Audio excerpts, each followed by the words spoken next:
Anyone who's ever done anything worth doing has dreamed big, failed mightily, and mostly started from humble beginnings. This is a podcast about such people. The most fascinating podcast in the world is fascinating because of the stories of the human beings. Hello, everybody. This is Pat DiCerbo, the most fascinating podcast in the world. Has nothing to do with me. It has everything to do with the people that agree to talk to me. And today, in my opinion, I have one of the most fascinating people I've ever met. His name is Frank Ryan, and he is the co-CEO and co-chair globally of DLA Piper, which, if it's not the largest law firm in the world, is certainly one of the largest. And Frank also happens to be the brother of my friend Tom Ryan, the wrestling coach of Ohio State University. Frank himself was a great wrestler. He was a high school wrestler. Well, he was a grade school wrestler and a high school wrestler, and then ended up going to undergraduate at Syracuse University and wrestled for them. And I'm not sure how much wrestling he did after that. But welcome, Frank. Thank you. You very much for joining me. How's your day going? My day's going well. Just real quickly, you asked kind of how much wrestling did I do after that. I think my wrestling really stopped. I was in law school and I paid a visit to Tom when he was wrestling at the University of Iowa. And he beat me so bad. It was all those older brother beatings I'd given him. He took those all out on me kind of in one session. I think that's really the last time I wrestled, honestly. I was pretty much done. That was it. That was it for me. That doesn't seem fair because he was in the shape of his life, right? And you were in the library. Yeah, it's the stupidity of the older brother syndrome. Is what you still think that maybe I can still smack him around. That wasn't the case at all. So he got even. Let's put it that way. That's great. So what are your earliest memories? As you know, I ask everybody what they remember as a really young child, 4, 5, 6 years old. What do you remember? I remember a lot of my family. We were young. I was young. We lived in Phoenix. So I remember leaving New York as a young boy. I was in kindergarten on Long Island. It was really before that. But then I remember moving to Phoenix. And I remember a lot of our lives out in Phoenix. My parents were young. And they had 3 kids. And we all ended up out there. So I remember growing up in a little house out there where you were more or less in the desert, and you had all these houses that were half built to play in and explore around. So we had a pretty, outdoor oriented life as kids. I was out in these partially built homes, throwing rocks, moving stuff around, the stupid stuff kids do, probably burning ants, things like that. So were these houses not being worked on? They were just half built in the desert? They were being worked on, and we found them when they were being worked on. That's when we'd like to go visit them. There were so many homes being built then. Mm-hmm. It was just an explosion in Phoenix of construction. At least that's how I remembered as a kid. So there were all these places to go and play. Get on your bike, you could ride forever and just, find spots. I remember that quite a bit. How long were you in Phoenix for? I think we were there about 4 or 5 years, and then we moved back to Long Island, back to Wantagh, where my parents went to high school, and we ultimately stayed there for a period of time with my grandmother and grandfather, with them in their house, and then ultimately settled into a house around the corner. And, I'm obsessed with wrestling, and I love wrestling stories. What are your earliest memories of wrestling? I remember wrestling was a class or a portion of the gym curriculum in grade school in New York. And I remember those heavy, I don't even know what they were, like canvas mats. Mm.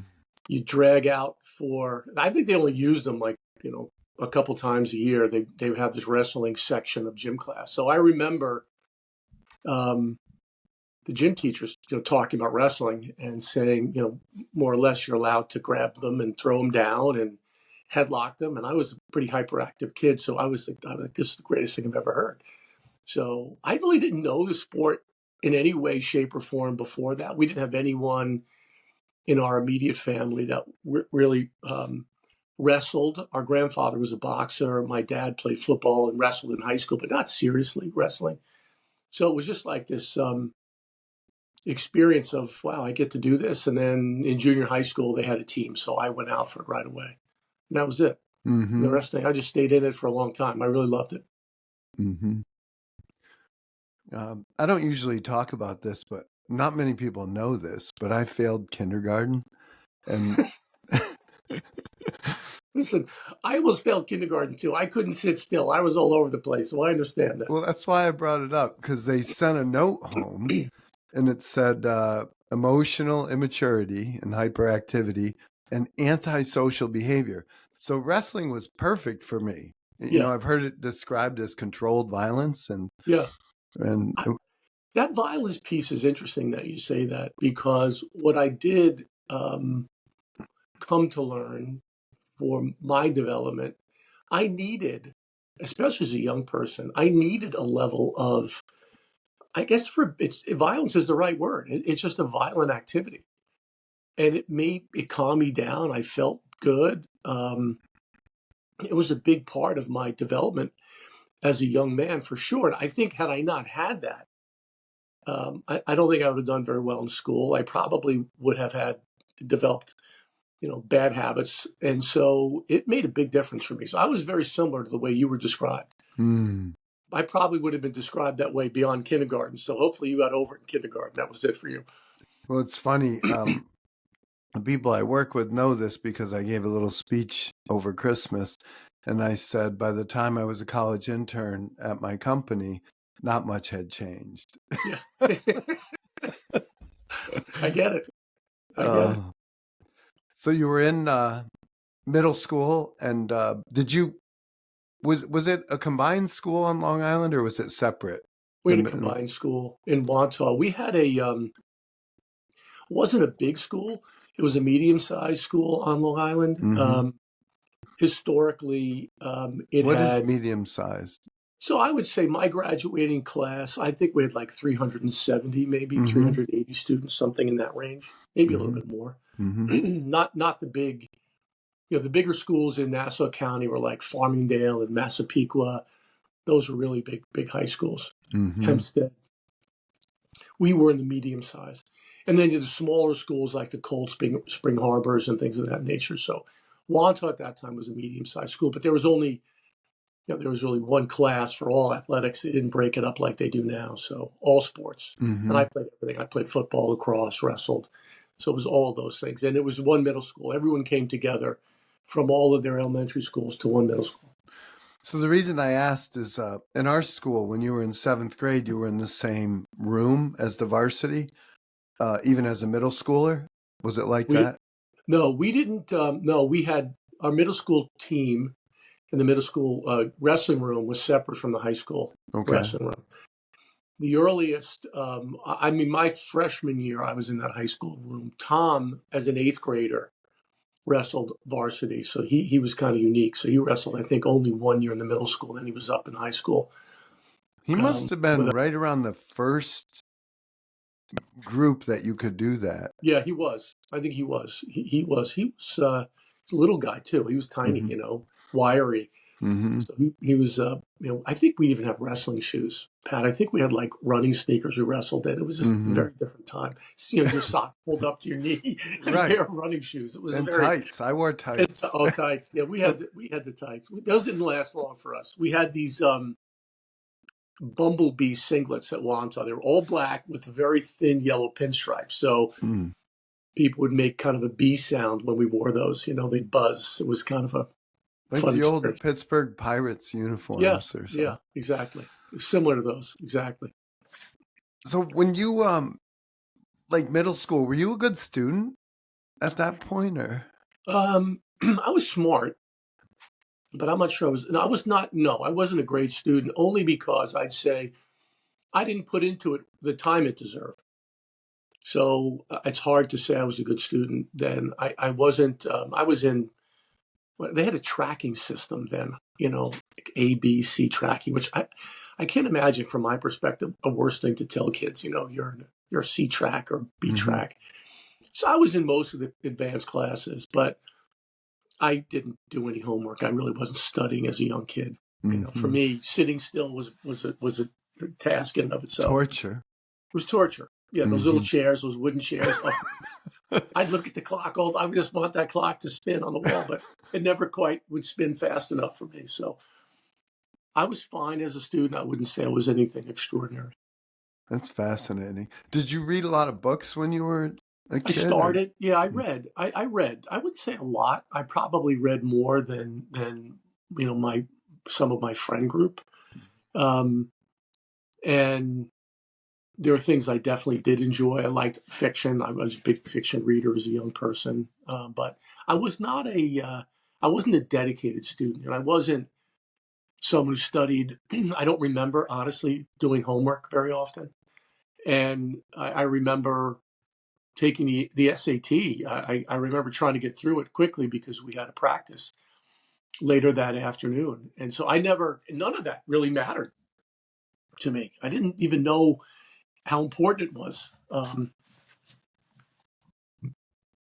It worked out okay. I don't know what to tell you. It worked out fine. Yeah, You I'm know? very curious. Like you and I have known one another a while, and although Yeah. we don't know each other super well, like I'm fascinated by your ability to assimilate huge amounts of information and to lead your firm and to Yeah. just I, I'm I always wonder like how much of that is innate, how much of that is a function of reading, how much of that is Yeah. learned, nature versus nurture, I guess I would say. Yeah. Yeah.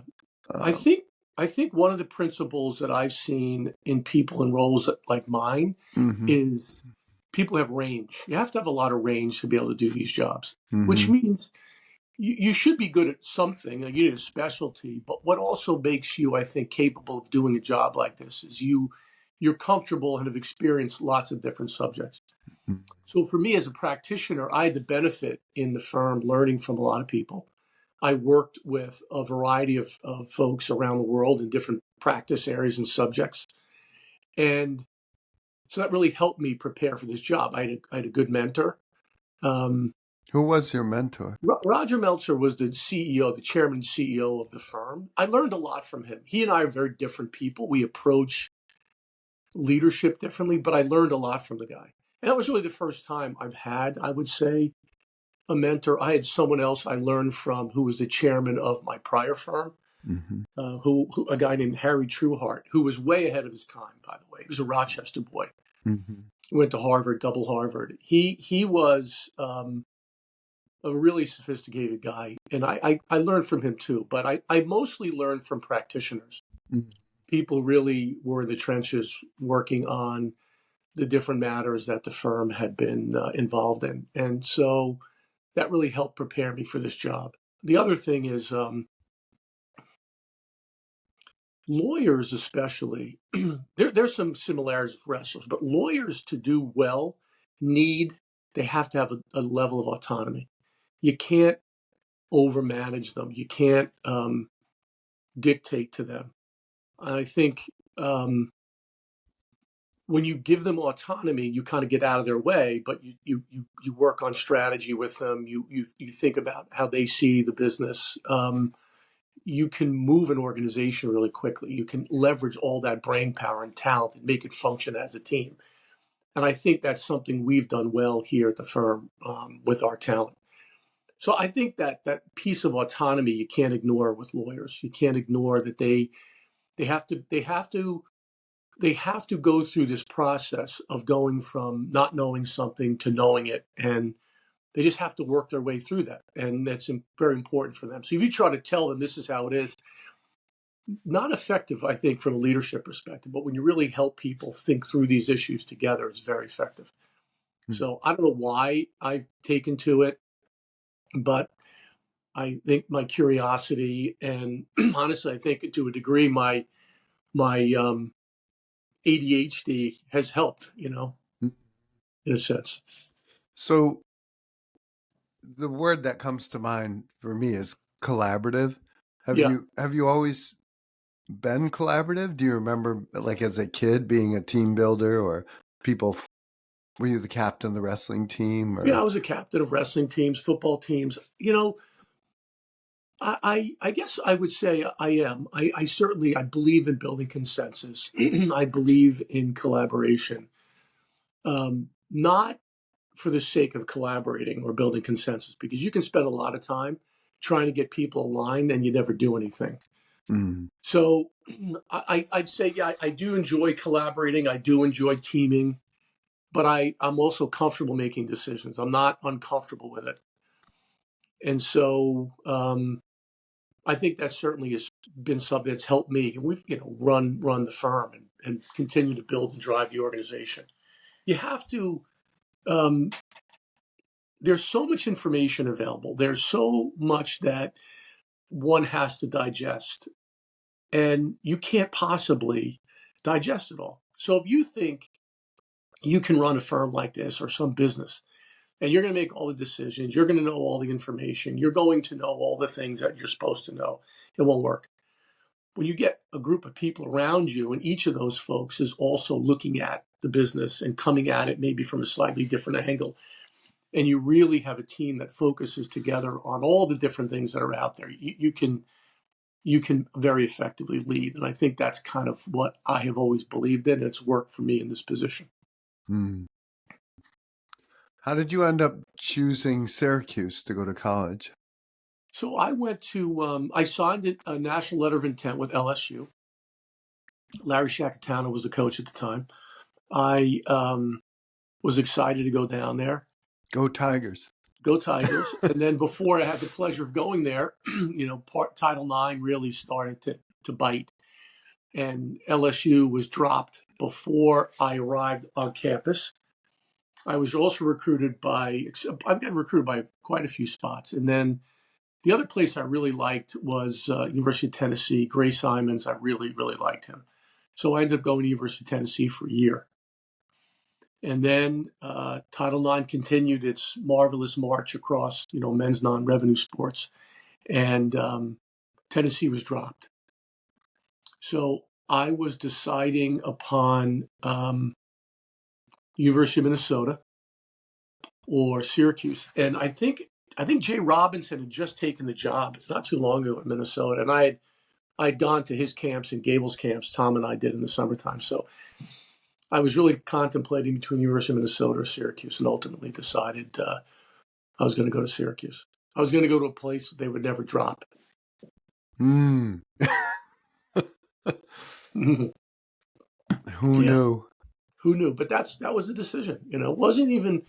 It's so funny. I mean, I remember getting in my car. I packed up my stuff from Tennessee. I drove back to New York. I had visited Minnesota, and then took a drive up to Syracuse, and that was basically it. Sat down with Gene and Coach Carlin, and that was that. That's how parents were slightly involved, I would say. I mean, not like they took visits with me there at all. At Syracuse, it was just you made these decisions and off you go. It was like when Tom left Syracuse. I mean, he drove his car out to Iowa, just showed up in the restaurant. This is kind of how we did things then. Mm-hmm. And for those who don't know, Gene is Gene Mills, Yeah. Olympic wrestler, Olympic gold medalist, or I He forget. never won the gold because they Okay, boycotted in '80. He would have right. been, both he and Chris Campbell that year probably would have walked their way through um, the Olympics, and most likely would have both ended up as gold medalists. But then there was a boycott in '80, and then '84. I forget what happened. Chris was in law school, I think, in '84. I think Gene, I don't know what happened with Gene. He might have gotten hurt. And then that was Mm-hmm. kind of it for Gene. And then Campbell went on and took the bronze in '88 in Seoul. I think he was 38 or 39 years old. But That's Gene was kind of beat up then. His body was beat up. Although he came back from time to time, like in the Midlands, and wrestled Kevin Dresser, enjoyed himself. So Did he win a world championship Gene, ever? Gene, I think he won. I think Gene won one or two, I think. Yeah. Mm-hmm. Yeah. What was he Phenomenal. like? He was a trip. Gene was a super, super active human being. I mean, he had nothing but love, Gene. He really was someone that embraced everybody. He's just a unique guy. He was a superstar. He was like an ultimate elite level competitor. Mm-hmm. And even with us, he was past his prime, and he was, probably a little heavier than he would like to have been, when he was competing, sure. But man, he'd go in the room and he'd grab a hold of you, and his brain just snapped right back into elite competitor. And he had the ability to maintain an elite competitiveness at the same time he was goofing around. Like he would trash talk you when he's wrestling, but still he was a dangerous person. I mean, really dangerous. No So doubt. unique, very unique.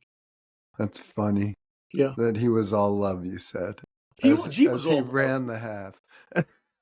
He was like when he'd give anyone time. I Mm-hmm. mean, with kids especially. I know he was great with young kids in the camps and teaching his wrist and half series. And he had his thing with his army. His fingers were his army and his army marches. He had all these Mm-hmm. things the way he taught kids. I thought he was brilliant with it. Me too. I was only coached by him one time, and it Yeah, was at the Brockport yeah. Rockford wrestling camp Invitational, one of those. Yeah. with No, Coach Murray. Do you remember sure, Coach of Murray? course, John Murray, of course. And Gene, one day he decided it was like a 2-week camp, and one day he decided he was going to take down. There were like 40 kids in our group, Yeah, and the 91 pounders and so on. He would get out there and he'd show them a move, and he went through the whole group until he got to the heavyweights, and he took yeah, down everyone. Nobody could yeah. even touch him. He loved doing things like that. That's quintessential Gene. Yeah. No doubt. I was not ready for that camp. That was pretty intense. It was like 3 sessions a day. Those were, those could test you for sure. You're training that hard 3 times a day. That is not comfortable. We did that. I think I shared with you earlier. We did that out in Iowa for like 28 days, and that's not that rational. I remember we got back from the camp one year. My dad said, "Hey guys, I signed you up for last year." He was picking us up at the airport. I like, so we're not going back. But you did go back, Yeah, of right? course we're back. That's Because time heals all pain. You yeah. forget how painful it was, and then all of a sudden you remember again when you're in Iowa City and it's 90 degrees and humid in the summer. And you're running stadium stairs. You're like, Now I how remember. do I get? Yeah, exactly. I remember. How do I get back into this? I say that about triathlons and childbirth. If Yeah. people could remember the pain, they wouldn't do it. Yeah, the triathlon stuff you do, I that is brutal. I mean, that is just rough stuff. I mean, I can't comment on childbirth, but I can comment on being on a bike and swimming, and running, and that's just a serious mental grind. Yeah. I don't know. It's the medicine for me. It's kind of like Good. you were saying, you needed that Yeah, controlled violence to feel yeah, normal. yeah, That's what I yeah, need. yeah. Well, you need to expend a lot of energy to feel normal. Apparently, Apparently, that's a I lot. do. Yeah, But that's why I haven't gotten injured, though, because I undertrain. It's yeah, not, I expend a lot of energy in a very short amount of time. Most yeah, of my friends get injured. Of course, they're way faster than I am, too. But um, so you went to Syracuse, and yeah. did you go in as a sophomore or a junior? I was a freshman. I redshirted Okay. at University of Okay. Tennessee. So my freshman year, I had a bad car accident. Um, So I really didn't compete much that year, and then Mhm. transferred to Syracuse I ended up being a true freshman. Got Um, it. Syracuse also didn't accept many of my stellar academic From accolades from the Tennessee. University of Tennessee. They didn't seem to want to accept much of what Uh, I did that year, and that's so I came in as a freshman, and that's when Archibald Jim was there. Still, we had a couple of really good teams, a lot of talent on the team, and it was fun. I had a really good experience, college experience. It prepared me for life. I needed to grow up. Syracuse, on the wrestling team too. It wasn't the most disciplined place compared to other wrestling rooms that we had, and I think mm, for me at that time that was probably a good thing. hmm I was pretty self motivated at the time. It worked for me. I didn't have anyone on me constantly, but it was a good place for me hmm at that time. Very good place. How old is Tony Catronio compared to He's you? he's a couple of years older than I am. So Tony's 3 or 4 years older than I am. Tony Hmm was he had just graduated from law school the year. Actually, he was a coach 1 year. He was in his last year of law school, my first year there. Okay. Tony. So He was a three. nasty. He was a nasty dude too. He was tough. Well, I idolized him in high school because Yeah, his coach, Art Connor, and sure, he Arcana. used to Yeah, go to the St. Lawrence wrestling camp sure, in sure, northern New York. And sure. Tony was like a mini Gene Mills. He Yeah, could beat everyone. And then he won the states twice. And I just yeah, thought, oh, yeah, he used to coach me. And then later in life, through work, I met him in Rochester. And so for yeah. the last decade or so, we've been good friends. And we talked He was. about you and Tom recently on a bike Oh, is ride that right? around in the Finger He's Lakes. yeah. He's a really good guy, Tony. Very disciplined. No doubt. Really disciplined guy. Really smart guy. He was also. I mean, he was someone who I thought really used his time wisely. Mm-hmm. Like he didn't seem to waste energy on things that didn't matter. He would put time into people who were serious. He was obviously very successful in his practice. I think he's oriented his life the right way. I think he lives the way he wants to, which is to me what you'd expect from Tony. And he's got things under control. He does. He lives life on his own terms, I He think. does, which is good. Amen. There's an infinite number of ways to live a happy life, and I Mm-hmm. think he's found that way to do it. Mm-hmm. You seem happy to me. I What's your am. secret? What's my secret? I think from an orientation perspective, I'm an optimist. I mean, I think Mm-hmm. that's important. But I also, I don't. I mean, I don't. I'm an optimist, but I don't. I don't expect a lot initially from people, and I think that's helpful for me in a way. But I enjoy the practice. I enjoy my family. I'm having worked hard to get to where I am, but that work was really enjoyable as well. So I don't know. I'm in a good place. Mm-hmm. 57. It's all good. So when you think in terms of the future professionally, Yeah. do you think in terms of retiring, or will you do this as long as possible? I mean, I don't see myself retiring. Whether I'll do this role or something else over time, I'm not sure. I mean, first of all, the running a firm, being a chairman or CEO, that's not my call. Ultimately, that's the determination of the firm as to who the firm wants to lead it. But I can't see myself retiring. I'll do if I don't do this, I'll stay in the firm or I'll do something else. I've had opportunities to lead other organizations. I've had opportunities to go into other fields. Who knows what I'll do? But I can't see not working. Mm-hmm. This seems to me managing an organization like you're managing is so multidimensional. Yeah. Like it's Yeah. fascinating to me. I mean, what are the revenues? Is it public? Meaning, Yeah. are the Revenue is about revenues 4 billion a year. okay? 4 billion a year. And that's fees. That's not like you're making cars or something. No, that's a lot of work. Yeah. Yeah. Fee. So it's the third largest now firm in the world. It's one of the largest from a geographic distribution perspective. I think there's a question: should it be that distributed around the world? Should we create more depth in certain markets and think about how we're positioned in others? But it's a very sizable, powerful organization with immense brain power and talent that works on really some of the most sophisticated work in the world, and the most complex problems. And it's a fun place to be. If when you think about law school, you didn't take any classes in law school that talked about this utopian society you're going to join, or a world, lacking problems or issues. So when you think about, for me, it's like the ultimate job.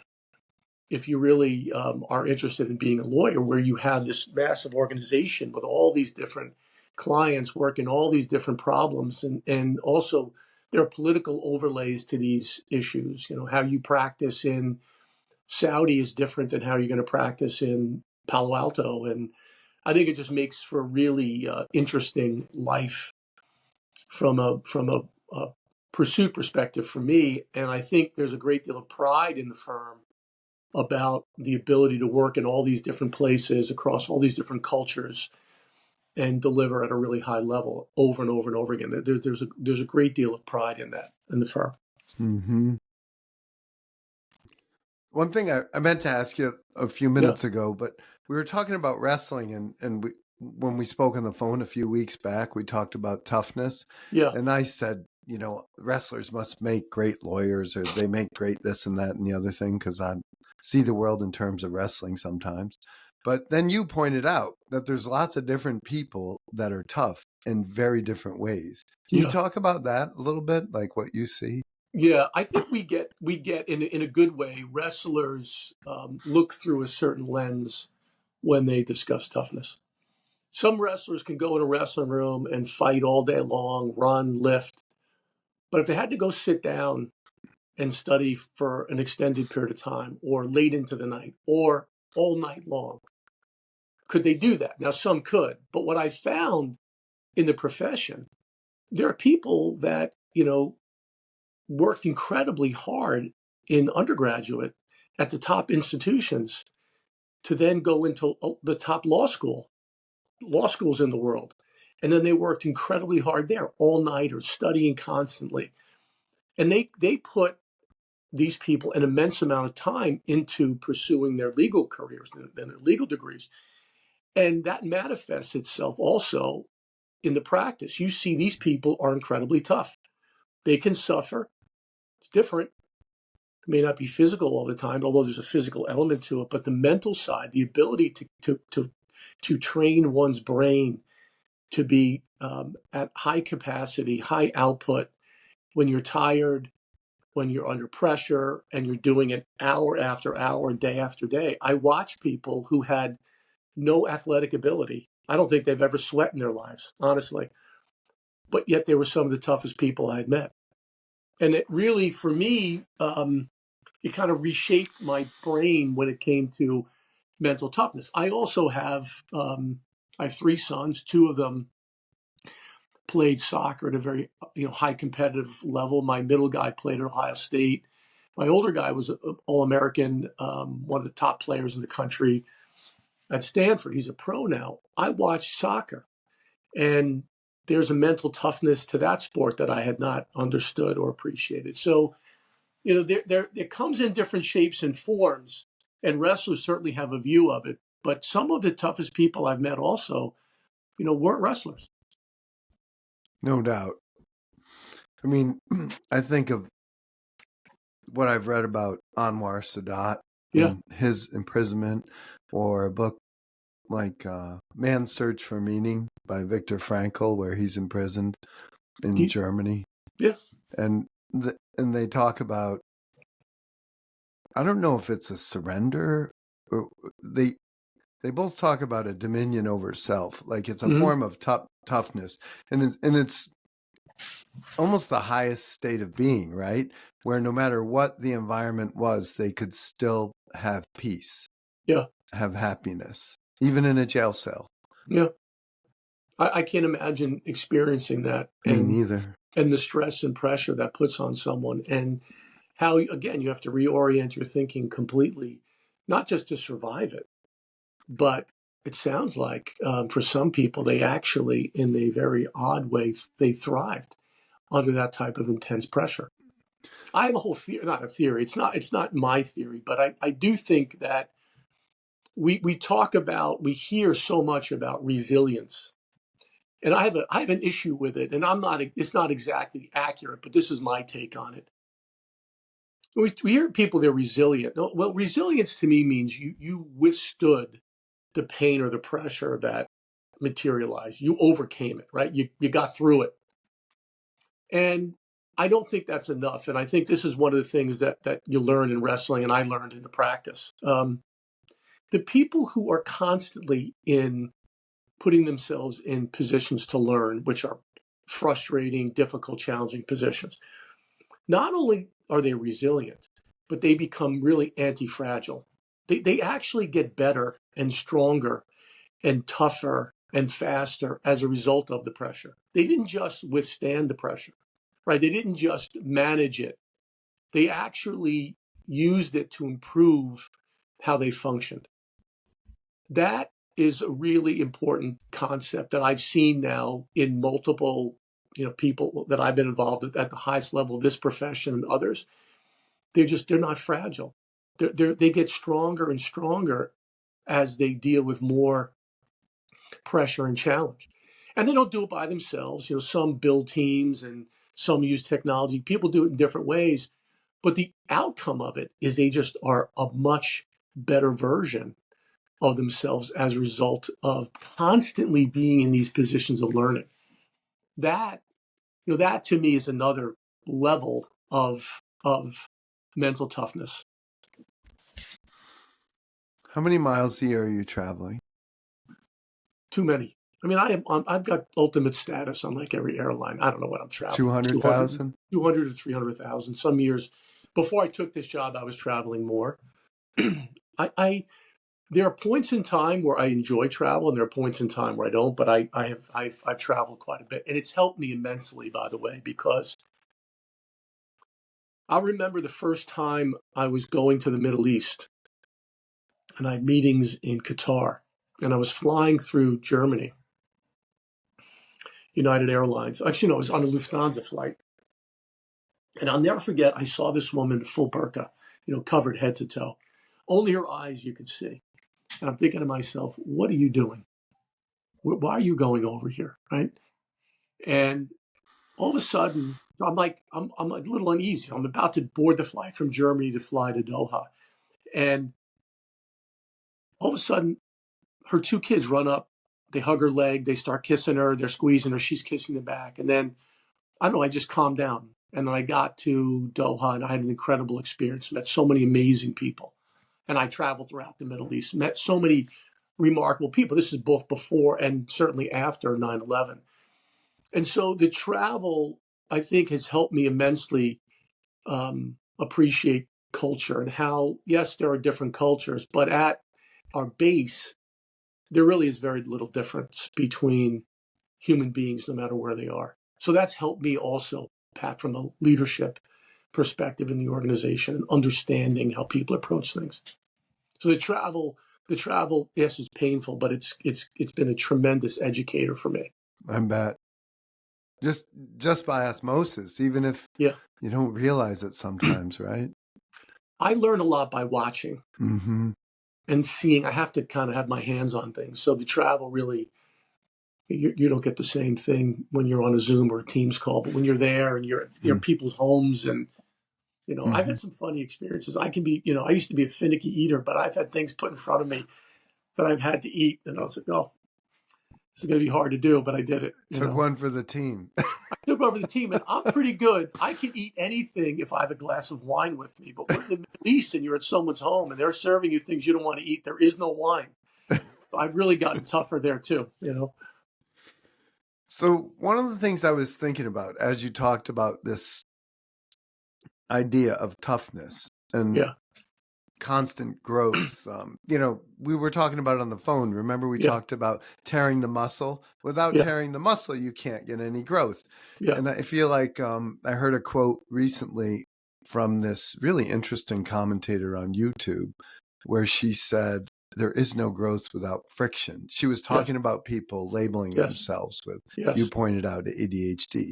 And she said, that's not who you are. That's a diagnosis, but that's not who you are. And then I got to thinking about just in my life, like I travel 75,000 miles a year in a car. And I really, in the beginning, when I decided to do it, it was like 30,000, then 35, and then it's just gotten sort of out of control. But I surrendered to it at some point. That was the life I chose. And I stopped resenting it. Yes. And once I stopped resenting it, everything else, it was just a great experience. Like people say, oh my gosh, you're going to be in the car for 3 hours. That's terrible. And I'm like, you know how much reading I have to do? It's perfect. I'm trapped and I'm going to read all these newspapers and get it done. Just like being on a plane, right? think that's a good way to describe it. I find the travel really just was a vehicle to meet people and learn things and develop a better understanding of lots of subject matters and cultures. And now you And have this composite. You're this really diverse person yeah, from. you know what's funny? The more you're around people in different places, again, the more similar they are. Mm-hmm. What's remarkable is commonality across cultures. They're rivals. Everyone wears a jersey right now. People are putting different jerseys on right now, and they're very proud of their jerseys. We're going through a nationalistic period in our history, and not just ours, but around the world. And we'll see how that all plays out. But for the most part, what people want to do and how they want to live is not so different. I don't care what your religion is, where you live, what your pursuit is. It's very similar. Mm-hmm. So was there when you think in terms, I was just looking at your client list online, which Yeah, I don't know, this is Wikipedia, I think. And it says things like Disney and ABC and yeah, TomTom and Pac-12 and Nike yeah, or Nike, yeah, ESPN, yeah. etc. Um, did you have a moment you can remember professionally when you got a really big client that made a huge difference? That was Yeah, like a yeah, quantum leap for you. What happened? yeah, yeah. It's a great question. I think there are some people have these moments where something materialized that really changes their path or trajectory. I'll tell you, the one was really ESPN, and the story is I had a law school classmate of mine who was an in-house lawyer at ESPN, Holland Campbell, good friend, very smart person. And she was using another firm. They were using another firm for these IP matters. And she said, "Why don't you come in and pitch for one of these files and meet some people?" So I said, "Sure." Now I was preparing for this at the firm where I was previously, and one of the partners, I'm not going to tell you who he is, but he was from Duke. Okay, let's put it that way, Duke guy. And he was basically saying, "Why are you wasting your time doing this? You're not going to get this. You're not going to get this work from them. They're not going to give it to you. I know who does it. He's at such and such a firm." So, for me, that was like the greatest thing anyone could say to me. I'm not motivated. Yeah. Yeah, Frank, you're So, not cut out for this. yeah, You can't do exactly. it. You can. Okay. Don't you know So, he went to Stanford? yeah, exactly. This is how it was. So I go and do this presentation, and for a file, like one, I want to get a case or two. And 2 weeks go by, we hear a damn thing, nothing. And then all of a sudden, this guy at the firm, a partner at the time, "I told you, you wasted your time." And then we got the call 2 weeks later. Not only did we get one matter, we got all of them. We got everything. So they moved all their work to us from another law firm. And that was just a great lesson. And I always felt this way as a lawyer, and I do believe this is from wrestling. You're gonna fail a lot. You're gonna get knocked around. So what? It didn't bother me. Mm. It never bothered me if someone said, "No, we don't want to do that," or "We're not hiring you." That never affected me. I was never. It didn't bother me in the least. And I know for some people, it's like they've never experienced that. It's like devastating to them to be told, "No, you can't do this." So I never had any fear of going into an ESPN or clients like that and saying, "Here's what we can do." Right. And it was never about me only. It was always about a team of people that could deliver for a client. But I think it's such a big piece of this for young lawyers, especially, is you can't be afraid of doing things like that. You have to put yourself out there. You have to do that. If you don't, you'll never. There's no way you can grow. You can grow and improve. No chance. So I say it like for me just a little different way because I'm always afraid, honestly. But Yeah, I do it anyway because I know yeah, I have to do it. And I'm probably too sensitive for the rejection that I take. A lot of people say I should have a thick skin, but I really don't. And I concluded that in order to have intimacy, you cannot have that thick skin. In other words, the relationship skills that you have to be vulnerable. You have yeah, to get into people's lives. That's why you're saying yeah, that you love people all over yeah. the world. It's interesting you say it that way. I don't care whether you have no fear or you have it and you find a way to overcome it. I think what I've experienced, especially in the role that I'm in and the role even that I had before, got really, really sophisticated, smart people. No matter how bad my day is, doesn't matter how bad it is. You have family issues, different problems like everyone, may have. You can't you can't bring that to the workplace because you have to, no matter what, make sure that the people you're talking to and leading and working with get the best version of whatever the heck you will be in that day. But you have to try to really aspire to do that. That's another thing about fear. You have to be comfortable talking to people about a variety of issues. So for me, it's not just the practice of law. I've got some very close partners here right now who are going through incredibly difficult times, health related issues, spouses are incredibly sick. You end up in the role I'm in dealing with things that you did not expect Mm. to deal with. And if you're not oriented the right way, um, it can really have a negative impact on others and the organization. So I don't care whether it's fear or not fear. You just have to ultimately embrace. You said it, intimacy. You just do, and being vulnerable. How many mistakes I've made professionally. It's unbelievable. Hmm. But I feel Okay, like when you're vulnerable, you get forgiven. you do. You get forgiven. Here's the thing. There's a difference. Forgiveness. Forgiveness is. You're right if you're vulnerable. But forgiveness doesn't mean you keep your job. Mm. So you may be forgiven for something, but you're not good enough. So we can't ignore.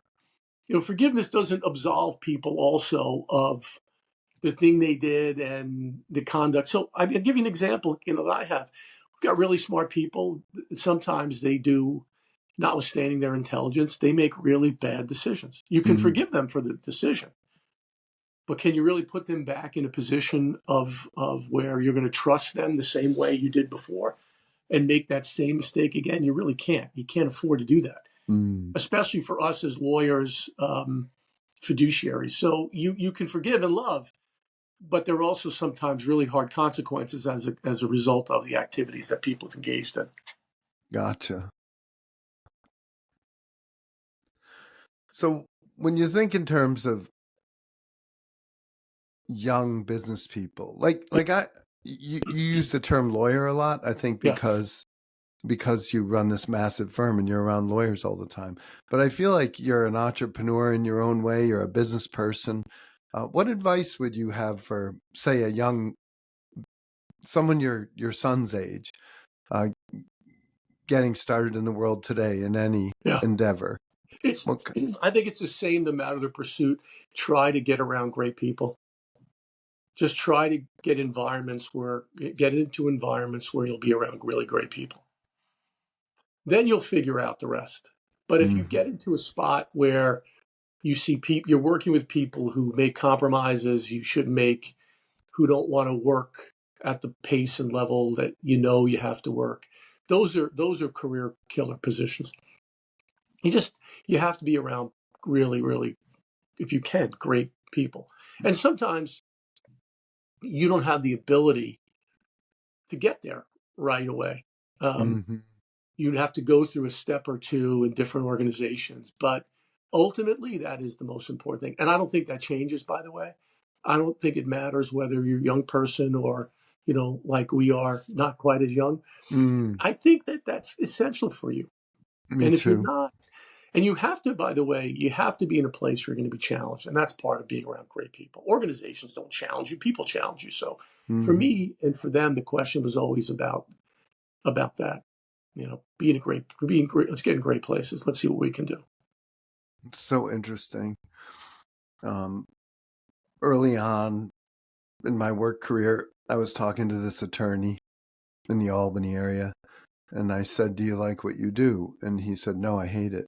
And it was a really sad conversation. I felt Yeah. bad for him. Yeah. Um, I'm ashamed to say it, but I just wanted to get out of the room too. I Yeah, didn't want yeah, to be there anymore. And then I listened to this speech on tape, and the narrator or the speaker said there's only two kinds of people in the world: the kind that bring you up and the kind that bring you yeah, down. yeah. He said, I advise you to spend your time with the people that bring you up. Yes, And I had never heard that before. I thought you just got to pay your dues with the people that are kind of a downer and this and that. And in some cases, I think that's true. Like I might be related to some of those people, hypothetically. Um, but you do kind of get to choose your friends, you right? do. You do. I think that for young people that's one of the hardest decisions too. Mm-hmm. You have to find a way to get away from toxic people. No doubt. Toxic, by the way, that sounds extreme, but even people who are, I would argue, when you're a young person, especially moving up in your professional life, if you're around people that aren't ambitious, that's toxic. I It's just, agree. it's you've got to. It's a difficult thing to do as a young person, getting away from those people. I had a few that I was around as a younger Sure. lawyer, and I realized there is no way. One guy Yeah. I mean, one guy, honestly, I would love to have pushed out of like a 25th story window. Honestly, Jeez. deal with. Not the Ter- Duke guy. We're coming no, back to him. no, not him. But I think that you know that you know when someone doesn't have your best interest in mind, and you know when someone is not good at what they do. You know, you've got to get away from them. You just Well, do. but like, I look at you, like you scare people, right? Why? Because even whether you're afraid or not, you want to do big stuff and you're Yeah, going after it and you're yeah, flying all over the world and you're yeah, meeting heads of state and yeah, CEOs and all that stuff. So if I'm your peer and I'm not doing that stuff, I feel insecure. And so what do? I say things like, oh, Frank, he's pushy or whatever. He's, whatever negative attribute I'm going to associate with your success. yeah. And it's like, those are the people to me. They're not self-aware. Like if I was doing that, I mean, I would feel that. I might feel small, everything my friend Frank has done. But then I say, that's just me being small. And I'm, Most people, when you're transparent with people about what organizational goals are, I mean, there's a reason there's a team. mm-hmm, I mean, I'll give you an example of this. So we have lawyers who are involved in some of the most incredibly complex technical matters. Patent lawyers, right? They're helping companies develop new technologies all the time. In a million years, okay, I couldn't do that. Not capable of it. mm-hmm. And these people are providing an immense service, supporting these companies developing drugs or developing, new systems. They take great, as they should, pride in doing that work. They love it. It is their life's passion, right? I approached it differently. No better, no worse, right? They're doing amazing things, and that's part of the team we have. And I'm doing something different. So I think the transparent piece of this in leadership is making sure folks do understand how critically valuable what it is they do, how important that is for the client, how important that is for the firm, and trying to get those people to coordinate and work together more consistently, collaborate more consistently. Not everybody, and I understand this, desires to do the job that I do. That's okay. I like the job I do. So I don't think it's a feeling small. I think it's very much about people finding and helping people find those spots that really they find rewarding. That's a big piece of organizational leadership. Sure. I mean, I don't know, you help people see stuff they couldn't see too. I mean, you're gently leading these people to Yeah. where you, Yeah. These are great. Look, here's the beauty. These are great. These are really sophisticated human beings. mm-hmm, I mean, I think the worst thing you can do with really smart people is not be transparent. They work through for clients some of the most complex stuff you can imagine. How can you, in leading a firm, not be clear with people about what expectations are, what we're trying to accomplish? And I think we're in a good place right now in the firm to do those things. And then the world changes. Like right mm-hmm, now, we have plans about what a regulatory regime is going to be like, and now mm. a new administration comes in, and you just tear up the playbook because we need to do something different. This is the nature of it, and They that's need, exciting to but do. they need you more than ever Yeah, today. but it's also, they need you more than ever, but it's also fun. I mean, these Hmm. problems, that's why, we're around. If there weren't these really complex issues, and the other challenge we have now, there's so much, there's so much frailty in culture right now. People, there's an executive order that gets written or a Supreme Court decision that gets written. How many people actually read them, Hmm. read it, and understand what it says? Forget understand, just read it. Instead, they get their information on it from some, advocate, or it's written by, as you know, AI, and even the headlines are like major blowback, and you read the article, there's nothing at all close to the words major blowback. So Right. so much right now also is getting people to understand you got to listen, you have to read things, you have to think, which is why I think lawyers now, maybe more than ever, are so important. Hmm. In more than one way. Like from a technical standpoint, they're going to read it and tell me what it says if I can't do it myself, but Yeah, also being the voice of reason. Just they like you're need to be saying. the voice of reason. One of the challenges we have right now in it's a broader issue, but it's we have to be mindful of this for the legal system. You have lawyers criticizing other lawyers for who you represent. Hmm. You have people want to attack lawyers for who their clients are. They don't want certain people to have lawyers, right? That's not the system that we have. It's the worst type of system. You want to make sure everyone has strong representation. So we're in this environment right now where certain law firms, should they represent oil and gas companies, right? Hmm. Should they represent pharmaceutical companies? Should they represent gun companies? Should they represent individuals that are accused of wrongdoing? Criticizing lawyers for who they represent is not a good model. But that's where we are right now. We're in this whole cancel culture. So Right. making sure people in the organization understand your job's to represent this client to the best of your ability. That's the role. And sometimes that is going to be unpopular. The truth is that many of the finest decisions that we have seen have come through lawyers taking on matters that were absolutely against the prevailing political winds at the time. Hmm. And that's the nature of the job.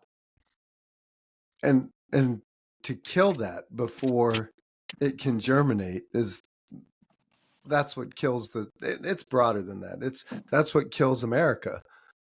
I think we're under some pressures right now. I think we're going to be fine. I'm an optimist on this. Hmm. I think there are some norms that are being rethought, I would say, and relationships that are being redrawn. Not all of this is irrational. I think there's some of this that there's been a long time coming in the rethinking of some of the activities the U.S. is engaged in. The challenge that we have in our culture right now is the whiplash nature of it. We're going from extreme to extreme. It's not like a continuum where there's a change in administration and Right. there's a series of changes. It's very extreme. It's um, very fast, and I think that it unsettles people. It creates concern. I feel like there's more volatility today than ever. Yeah. Here's the thing: there's information travels so quickly. I mean, Hmm. if you want volatility happen, you can get online. You can read your preferred writer who has the same bias you have. Not you, but the general you, right? You Hmm. can you can be bombarded with a host of opinions, most of which, great. You can have your opinion, most of which are baseless. Hmm. And this is an issue. It's becoming substituted for news as well, and, Hmm. and people think how can real complex issues be addressed on an ex post, Hmm. right? How does that solve or improve in any way, shape, or form the difficult issues we have? And then I think the anonymity of social media also creates challenges. They used to have a town square, a little, hey, go have a conversation, go speak to each other, Hmm. disagree, you know. And I think that's under pressure right now. I think we'll get through it, but Hmm. it's under pressure right now. Yeah, I'm not on any social media, and that's a good Yeah, thing. But like, yeah, I love being face to face because, I'm sort of a social liberal and fiscal conservative, which means yeah. there's nobody left like me except maybe you. I think you know what? Here's the truth. I think there are a lot of people left like you. I actually think there are more people like you than there are at the extremes. Agreed. It's just the extremes have gotten really loud. Mm, they have. You know, Well, is there anything that you might like to ask me or say today before we wrap up? I want to talk about your triathlon activities. Okay. Yeah, Alrighty. what's coming up for you next?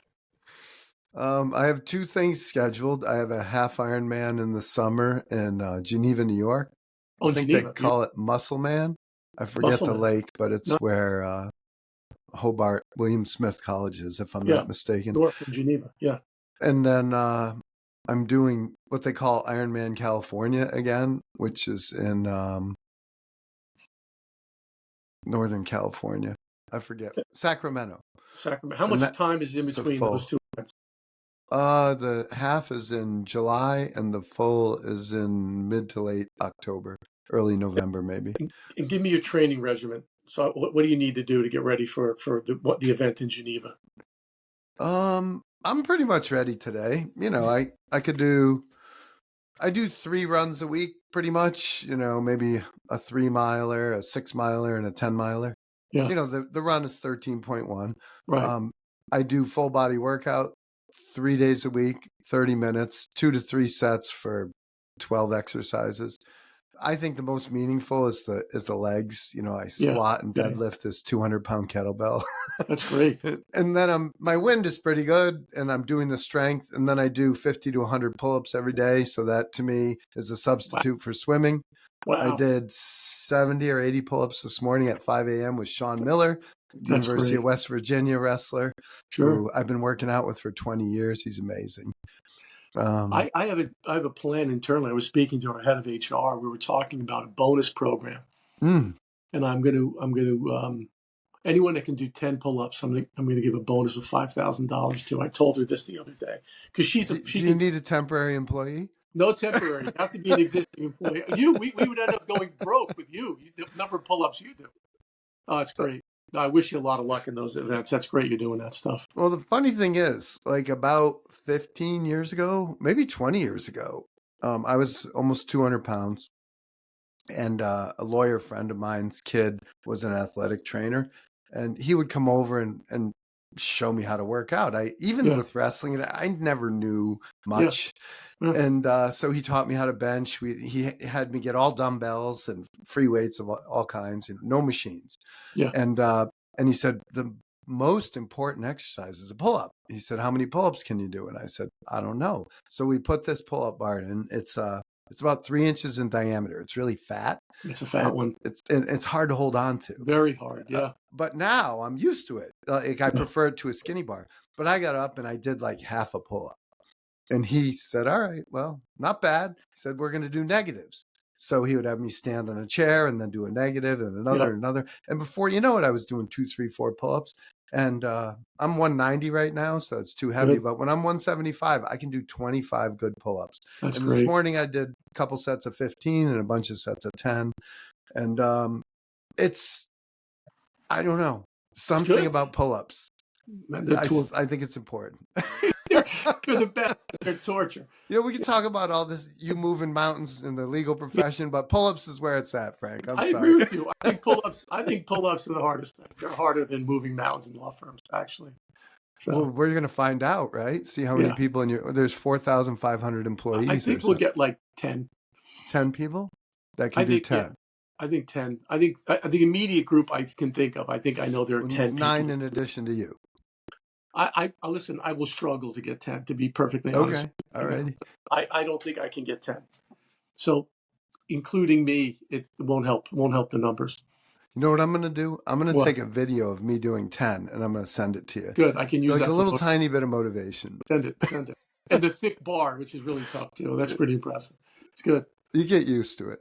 Yeah. But I have one last question. Sure. The hyphen. It's the most important punctuation. Do you know why? Why? It's what's between your date of birth and your date of death. Hmm. So if I didn't know you and I was to hear about you from someone else 50 years from now, what would you want me to know about you? What's important I about just think Frank Ryan? I'm just a good person. I mean, I don't think there's really much at the end of the day. We all have different pursuits. We all have different likes and dislikes. But I think at the end of the day, as long as you're doing the right thing, good person, that will be it for me. Amen. Yeah. So. Well, thank you so much for your Thank time. you. This has been a lot of fun. Yeah, Very thank easy you to very talk much. to. You as well. You're doing a great Thank you. job with this. Thank you so much. Thank you. We'll see you soon. Bye-bye. Bye-bye.